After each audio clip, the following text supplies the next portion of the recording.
Welcome to the Business Spotlight, where today the spotlight is shining on Neil Pizzey from Amazon Filters. Hello, Neil, and welcome. Hi. Hope you're looking forward to this. I am. Thanks for having me. Fabulous. To start us off with, can you please tell our viewers a little bit more about you and the business, please?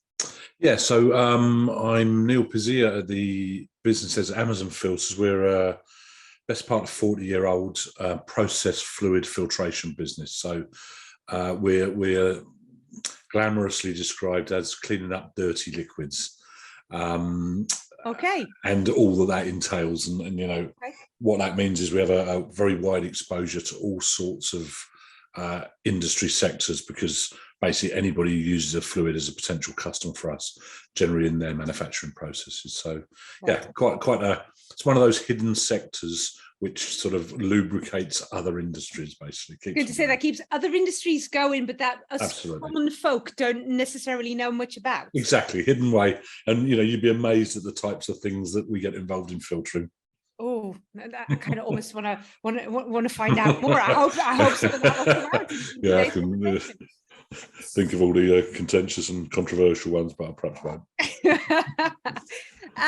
We'll start on a business, something, because I take it if you're saying 40 years. Yeah. I take it you didn't start the business. Oh, you're such a flatterer. My father started the business. He was already 20 years into filtration business with one of the global multinational corporates that are in the sector.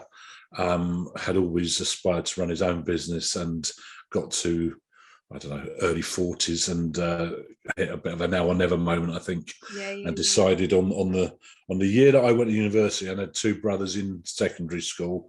That was the time to quit his job and a steady income and start a new business, which was a brave decision, I think you could put it that way. So started on his own, basically trading products. So, you know, purchasing from filter manufacturers, selling based upon his contacts and knowledge into end user customers, basically. And yeah, it kicked off from very humble beginnings. You know, garage as the dispatch bay, dining room table as the office. Pre-computer, so we've still got the ledger books of the first purchase orders, you know, 3 or 4 a month. So yeah, a fairly humble beginnings, I would say.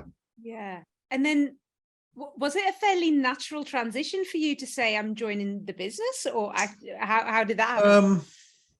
So business started literally the year I went to university. I then went into a automotive component manufacturing business, big, you know, well, it's Lucas, as was at the time, and was working as a manufacturing engineer.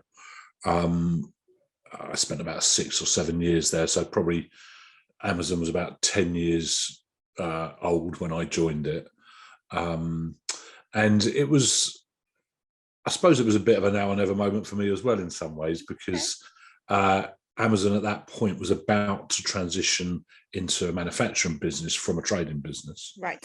My dad was a design engineer by trade. It was not surprising that he would aspire to be producing the products they sold. Yeah.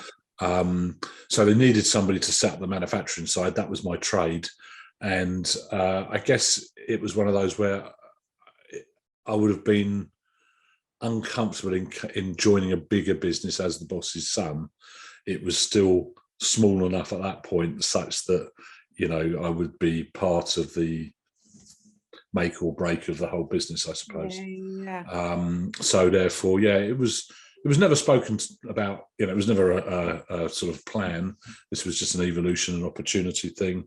And, you know, it was quite a big decision in some ways to go from a big, you know, manufacturing business with plenty of mapped out career prospects to something which, you know, could have gone nowhere, basically. Yeah. I think I took a pay cut to join, which is unusual. Oh, wow. Well, unusual. Possibly not, I would imagine. Well, no, possibly not. But yeah. What was that? I've not had this before, so we're off the questions already. How did that change the relationship with your dad once you joined the business? I mean, my brother was already in the business, so right. So he joined after, only about a year or so of the business running. So out of I think I was the 10th or 11th employee. Okay. So three of us were related to each other. So we had quite a high percentage of the group. Yeah, I wouldn't say it ever particularly changed the relationship. I think we've been very lucky that we've always managed to keep separation between family relations. To be honest, it's got easier as time's gone on and the business has got bigger, because essentially your responsibilities become a little bit more diversified, and therefore, you're not necessarily treading on toes.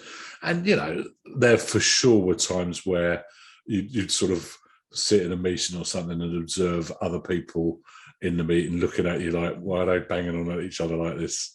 Because, inevitably with your siblings or your parents, you speak to them in a way you perhaps wouldn't speak to somebody else, and you're willing to say things that you would bite your tongue on for other people. So without even knowing it, That's true. Actually, I admire, and I say this to my clients all the time, I admire those that can work with their family. I think there's a special either relationship or skill. I don't really know whether there's a word for it, but there's certainly a risk. Let's put it that way.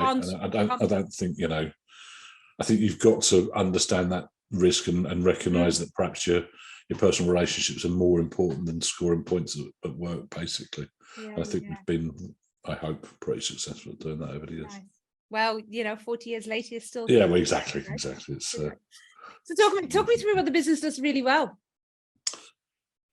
What do we do really well? Well, we live in a world of very large industrial, global conglomerates, basically. So most of the people, dominating the process filtration market are, multiple sector, multiple product type players, and they do some fantastic things. I'm jealous sometimes at the resource and the ability to do certain things, but of course, what is a challenge for an organisation of really big scale is sort of flexibility and nimbleness, if you like. I'm not sure that's a word, but and really, we've always had that. And we call it quick and able, right?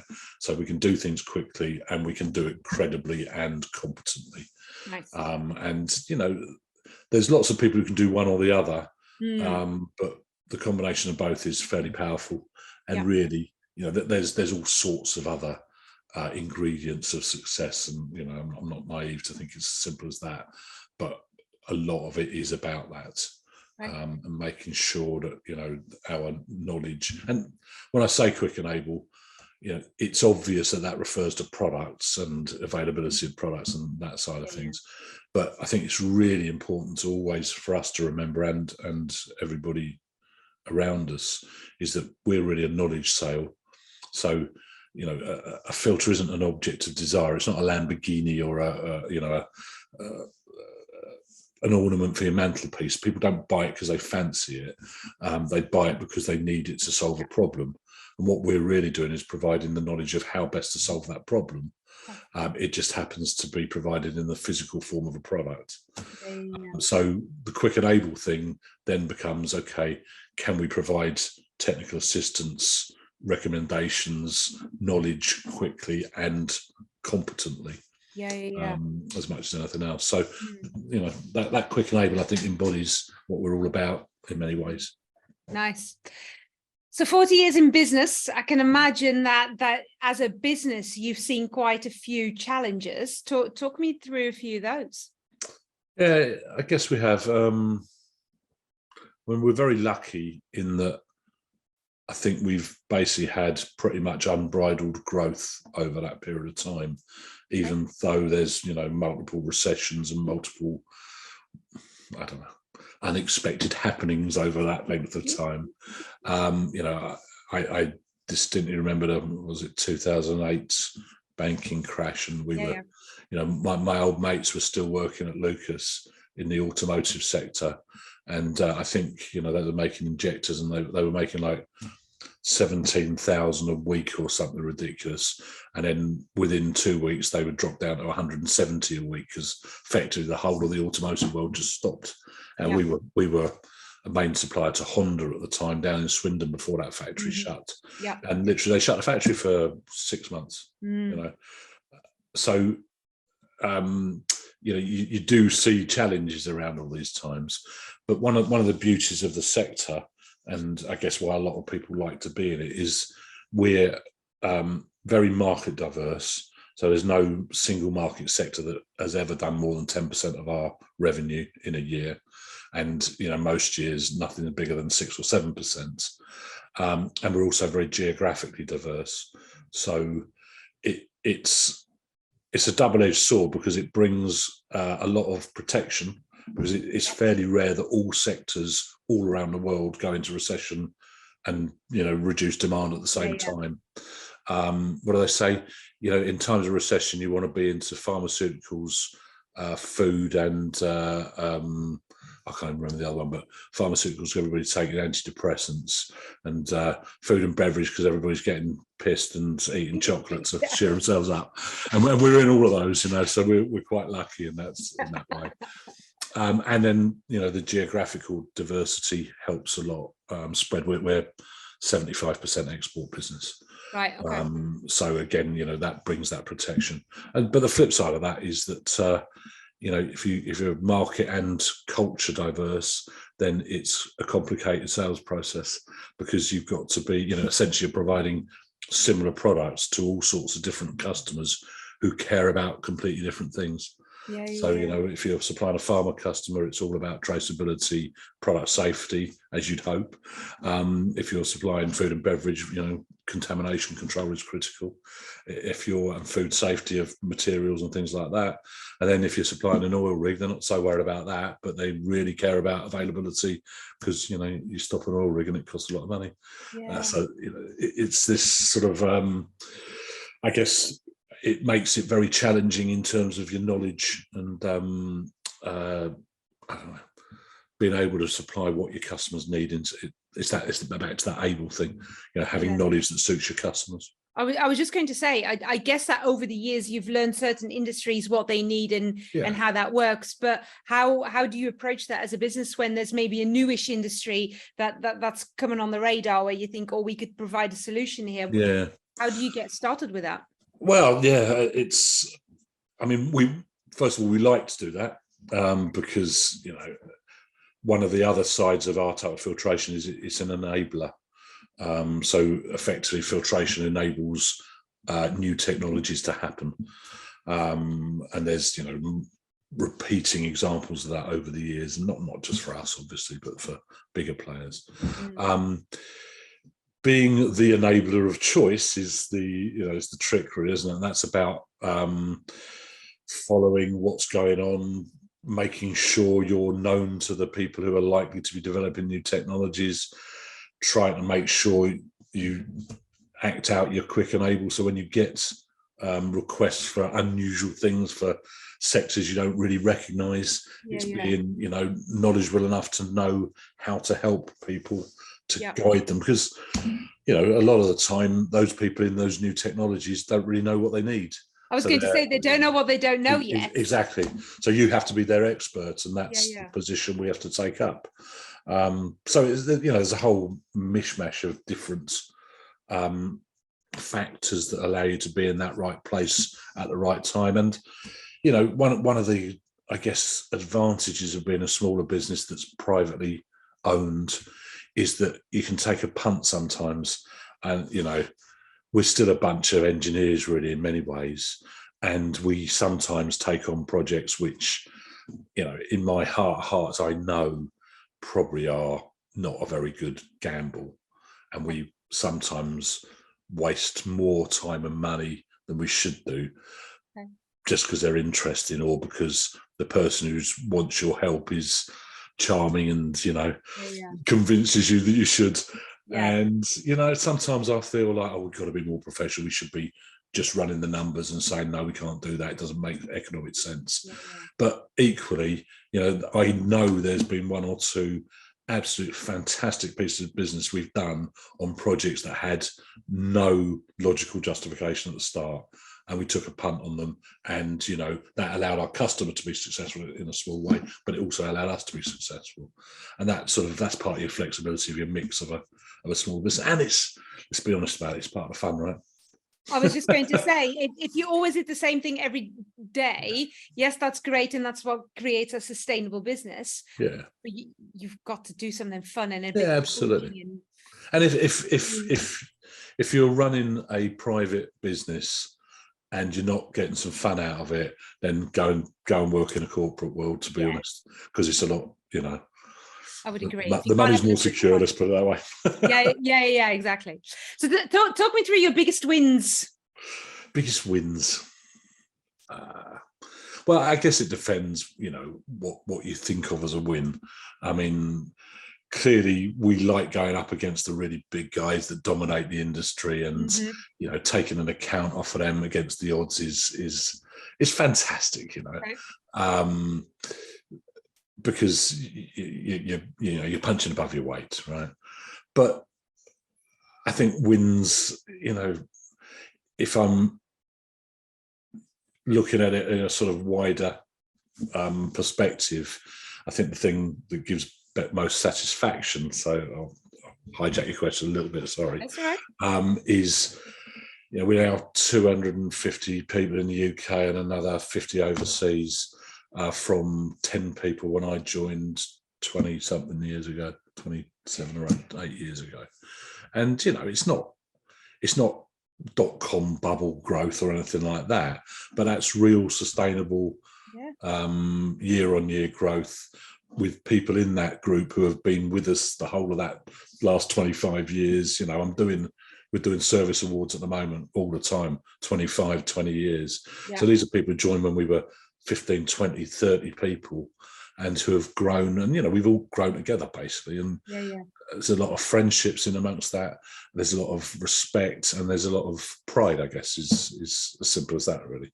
I don't really believe that any of us just work for the money. Clearly we need to earn a crust and support ourselves and all the rest of it, but if that's all you get out of your work, then I'll put it this way, I'm very glad I've had the opportunity to get more out of my career than just the means to earn a living.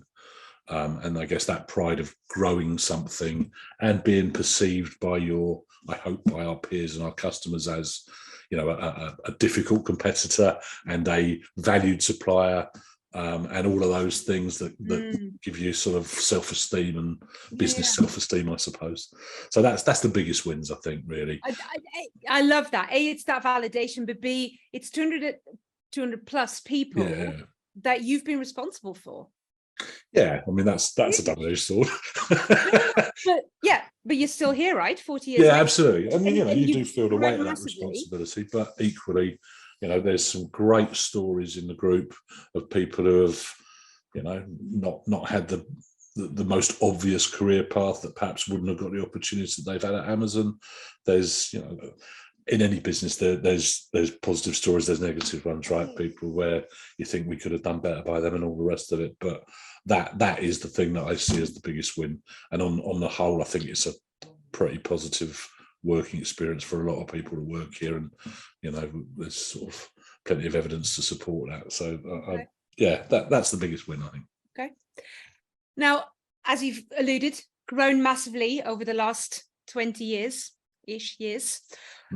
As a business owner of a smaller company, to then grow that exponentially, what have been some of your learnings along the way?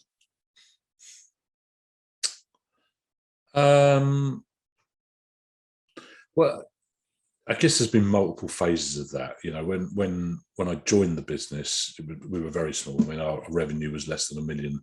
Okay. And just for context, we're probably doing about 40 million now. Okay. So I'd come from a very big business where, money wasn't particularly tight. Well, it was strange in some ways, because I came from a culture where there was a lot of funding, and you got lots of responsibility, but not a lot of authority. So, I had to get 6 signatures to buy a set of spanners for 50 quid when I was at Lucas. And it was as restrictive as that on the purse strings. I came to a business where, 50 quid was a big spend, but if I needed it, I had the full responsibility or authority to be able to buy it. And that was, quite a difference in culture. And certainly, you definitely, you're at the sharp end because every penny is important. You've probably only got one investment project a year that you can afford to do. Yep. And anything we did was done, on borrowings in those early days, and significant levels of borrowings. If you've got to buy a piece of equipment that's, I don't know, a couple of £100,000 when you've only got a revenue of £1 million, then that's a very big decision, and you've got to be cautious and get it right. So the early learnings were, on a personal level, just, value of money and value of rationalizing your decision making when you can't get many of them wrong. What, I guess, as we started to grow a bit and you hit a bit more retained profit and what have you, then you start to get a bit more freedom to take a punt on some things. And that was a real watershed when we got to the size where, we could take some slightly more risky investments, I suppose. Not high risk, but we weren't going to go bust if they went wrong. Whereas the very first ones, we would have gone bust if they'd gone wrong. Yeah. So that was, it's not really a learning, but it's an observation, I suppose, of phases of a business. Yeah. I think the other thing as a learning is, you need to be looking, well, if you've got an aspiration for growth, you've got to be looking 3, 4, 5 years ahead and preparing for it. And we did our first sort of major ERP implementation on our business software. We're a manufacturing business, so we're running fairly heavy on the software that runs all your business processes. And we'd had a sort of cobbled together Sage accounting package with a bit of stock control, and then sort of spreadsheets running factory works orders and things like that. And we went to a fully integrated, quote to collection of money ERP system. Yeah. And I think it was 2003, so 20 years ago. And we were only about 30 people, and probably 7 or 8, even 10 of those were assigned to work on the project to do that. So it was a massive undertaking, 18 months to go live on it. And, obviously we had to do day jobs as well. And, it would have been really easy not to do it, but it's a really good job we did, because there's no way we would have been able to sustain the growth even of the next 5 years, let alone the next 20 years, without doing that activity. So I think,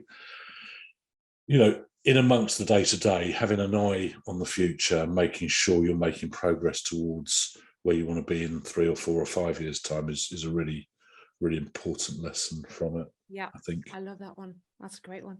What still keeps you awake at night as a business owner? Oh, everything keeps me awake. I'm a worrier who spends my whole life trying to hide the fact I'm a worrier. Okay. So I don't betray it to the rest of the business. It's out there now, Neil. Yeah, I know. I've just said something really stupid. Although, funny enough, I don't really worry about the big things. I worry about trivia. So, if I think my my top wasn't done up properly on this interview, I'll be losing sleep over it tonight. Oh, please don't. But I'm not. I don't get overly anxious about bigger decisions for the business. Nice. I think clearly you've always got to be aware of what's going on around you, but I'm not a histrionic type of person. Some of our crew get a bit frustrated with me because we won yesterday a £500,000 order, and yeah, exactly, it's fantastic, and I'll say to them, oh, well done. And I know some of the guys look at me and think, show a bit of excitement, and I'd love to, and inside I am excited, but it's not really my nature to get overly excited. And that, of course, is sometimes a bit negative for people who feel like they're not getting the kudos they deserve, and they do deserve. But of course, the positive flip side of it is that I also don't get too excited when things aren't going too well. There's no room for recriminations in my view. It's really about, okay, how do we fix it? How do we avoid it happening again? How do we do better in the future? Nice. So I don't stay awake at night really. Have you always been like that, or has there been a tipping point where that changed for you? No, I think that's fairly deep in my personality, if I'm honest. Okay. Yeah, I mean, of course, you can't. The world in the last few years has been absolutely bizarre. I genuinely wouldn't ever expected to have experienced what we did, and I was probably as close to being worried during that pandemic phase twice, actually, as I ever have been. First one was May 2020. We'd gone. Lockdown was March, wasn't it? And we'd had actually a pretty busy February and March, and I suspect what people were doing was stocking up on things to keep their own factories going in case they couldn't get them. And then April dropped, and then May dropped like a stone. So our order intake was like 50% of normal in May of 2020. And then you start getting your calculator out and doing the sums. What do we need to do to keep the gates open at the end of the day? And that was certainly enough to make you anxious. Fortunately, it didn't last too long, and we were okay. And then as you sort of came out of the pandemic, supply chain chaos over the last, I don't know, it's probably just alleviated in the last 6 months since the back end of 2020, I guess. Okay.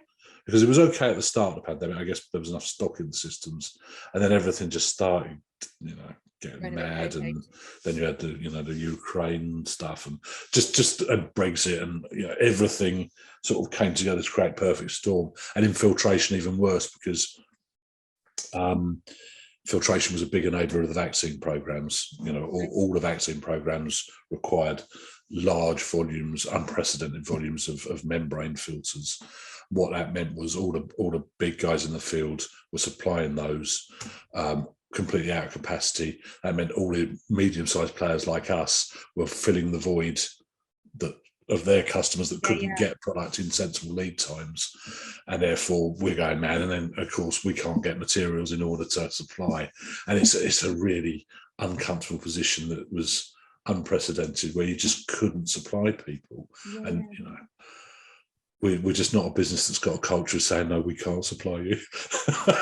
So it makes it, because you think, gosh, we kind of can because we've got the workforce and we've got the space. But you can't get materials. Can't rely on the materials. Absolutely.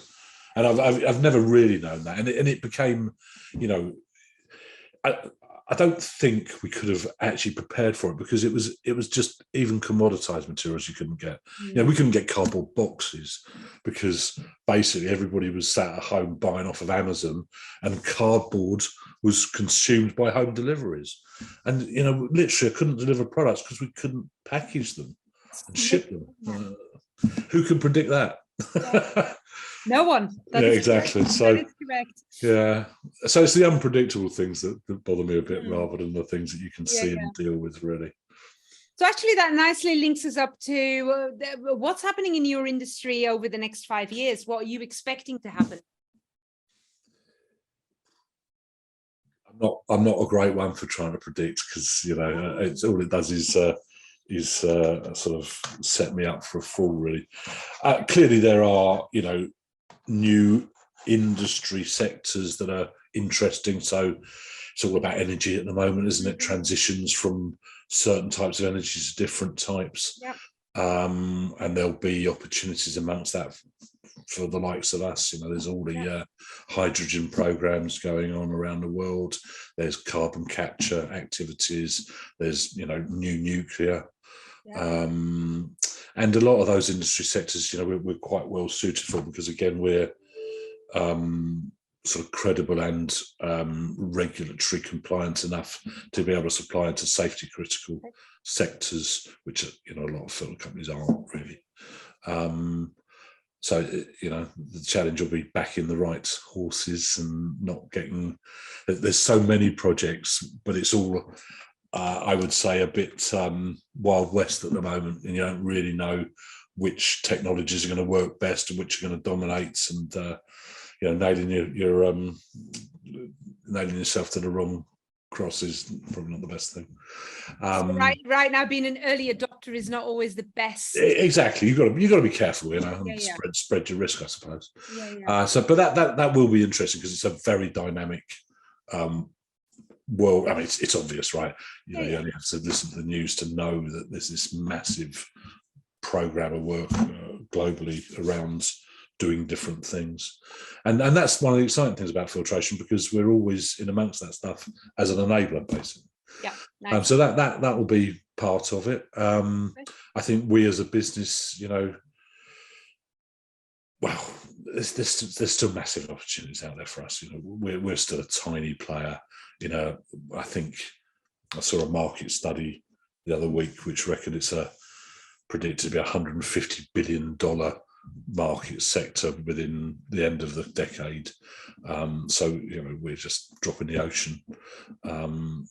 So looking to grow the business, but also make ourselves the best version of ourselves we can be, and that manifests itself in all sorts of ways, in how our customers perceive us, the service we give them, how our staff and employees see us, what opportunities we generate, how professional, how ethical we are we able to do the right things to the best way we can, etc., just normal stuff, really. So what I'm hearing you say is actually there is plan for growth.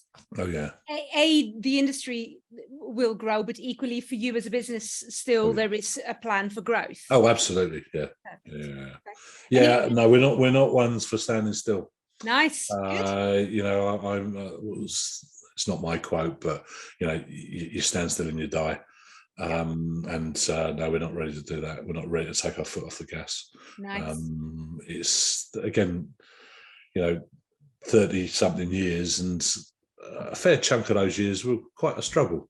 Now it's time to have a bit of fun with it, and a bit of fun for me is achieving success. Growth brings opportunity for everybody, and you can get personal satisfaction from that, and you also get satisfaction from watching other people grow and succeed as well. So is the next generation Pizzey also coming through the ranks?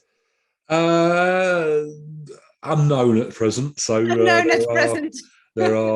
so my brother and I, between us, have 4 boys between the age of 24 and 16. So too young to know. None of them are in the business at the moment. None of us are actually having the conversation about whether they might want to or not. If I'm honest, I would never want to put the pressure on them to feel like it's an obligation. And even, of course, if they do want to come in the business, then it's no guarantee they're going to rise through it, because it's too big a business now to be doing any favours. You got to earn your spurs, basically. So we shall see. And that's also on video, so you can clip that bit and show that to them. Well, we'll see if any of them watch it enough or are interested enough to watch it to find it. It's near the end, right? Also true. Boys, you've been warned. Yeah, absolutely. Exactly. Who's your inspiration? Who do you find inspiring? Who do I find inspiring? To be honest, I'm not. It's not something for me.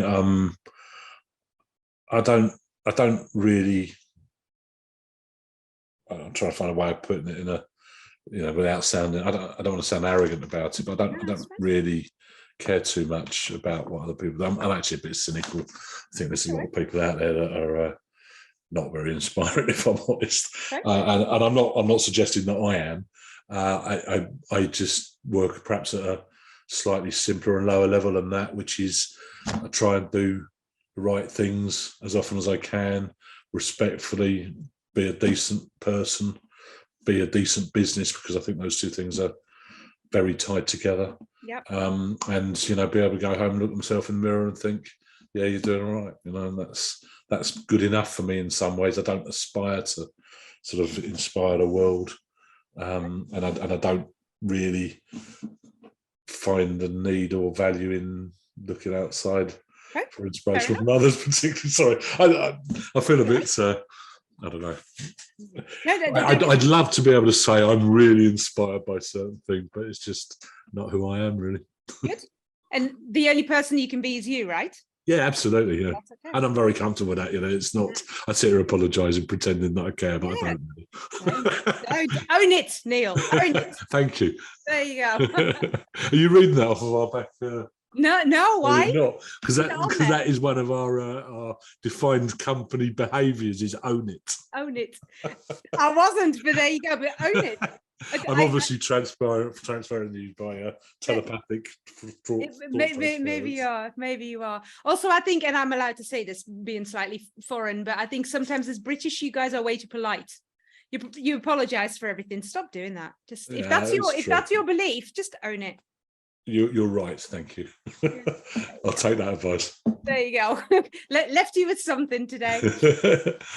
Talk me through what you, Neil, still want to achieve over the next 5 years. Not the business, but you as a person. What's still on your hit list? What do you still want? Yeah, well, I'm transitioning, I guess, on a personal level to not doing very much operationally in the same way, because it's I keep saying that too many times. 25 years plus of being very operational is quite tiring, and I think it's the business, and I'm not operational in the same way as I was 10 years ago, but I am still quite operational, or perhaps more than I'd like to be in 5 years' time. So in 5 years' time, I'd like to be totally strategic or operational on the things that I like being operational on. So keeping my hand in for a bit of fun, really. And we're a long way down the path towards that. We've got a really strong management group now in a way that we didn't 10 years ago. Not that it's bigger and more robust and better developed systems and all the rest of it to allow that and facilitate it. So yeah, that's where I want to be. I want to have the choice of how and when I work, and but to be able to do that for the continued success and benefit of the business, because I think the two things are mutually beneficial at the end of the day. Anything still on your bucket list? What, personal bucket list? No, not particularly. I get told off for this all the time. So one of the challenges is to find something for my own. I think it's probably not an uncommon risk for business owners and entrepreneurs, is that your self-esteem is wrapped up in what you do at work. It's your hobby as well as your income. Yep. And most of my hobbies probably aren't conducive to a long and happy life, because I like going to nice restaurants, drinking too much, and going to the football. These are not necessarily things you should be doing 12 hours a day in a retirement, right? So therefore I need to not retire for a while, because my retirement plans are too unhealthy. Okay. I like that. I might steal that as an example. I need to find some other things that are a bit more appropriate. If you had the opportunity to go back and speak to 18-year-old Neil, what advice would you give him? I don't know. Be brave.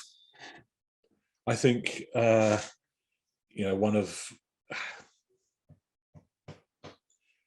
it's a contradiction. I know that I'm quite cautious. I'm an engineer, and I don't know whether that's because your personality leads you to your career choice, or your career choice impacts on your personality. But I spend my whole life risk assessing things. And I'm the type of bloke who's moving cups away from the edge of the desk and all of that stuff when I'm sat out for dinner with people. And that caution, or that sort of natural, caution is the word, has definitely held back me from doing some things I might have liked to have done, and a business from doing some things we might have done that perhaps could have paid off. It's also almost certainly contributed us to being solvent and successful and having 250 people now. Yes. But, you know, equally, we could have got to 500 people and doubled the revenue, or we might have been bust. And that's a tightrope and a conundrum I'm always aware of my whole life. I would have liked perhaps to be a little bit braver, because I do find myself constrained by my own personality, and I have to fight a natural inclination to just shut things down, you know. And I do find that challenging in multiple ways, not just the impact on me and the business, but impact on others, because obviously it's a danger that you disappoint other people by knocking back what they see as fantastic ideas. And I sit there and go, oh, yeah, but this is a problem, this is a problem, this is a problem. You know, okay, you know, lighten up a bit, stop being so bloody negative. So that would be my advice to my younger self. Be brave.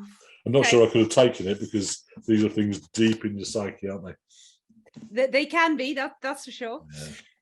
Anyone watching this that's maybe at the beginning part of their business career, or that's thinking about starting a business, what would your top 2 tips be that they need to think about or consider at that stage? Well, funny enough, they'd be 2 contradictory pieces of advice, really. That's okay. One would be, don't worry too much about the numbers. Okay. So, you know, do the right things and success will follow. Don't be obsessed on having to make money out of everything you do. Okay. And then the other part of the advice would be, take care of the numbers. Because, you know, aside from all of that, you can't run a business not making any money. You know, it's actually really simple. And I do watch people I know who are running businesses who just don't take care of numbers. They, you know, have really no idea what makes them money, what their costs are, and undersell their services very often, or their products. Just just assume they can't actually, you know, they're not confident enough perhaps in the value of themselves and their businesses to look after them properly. So yeah, it's a weird answer, I recognize it, but I genuinely believe it, that those 2 things are they're different strands, and you need to do a bit of both, really. I think possibly that's my favorite answer to that question that I've had so far. So thank you very much. Thank you. Oh, there we go.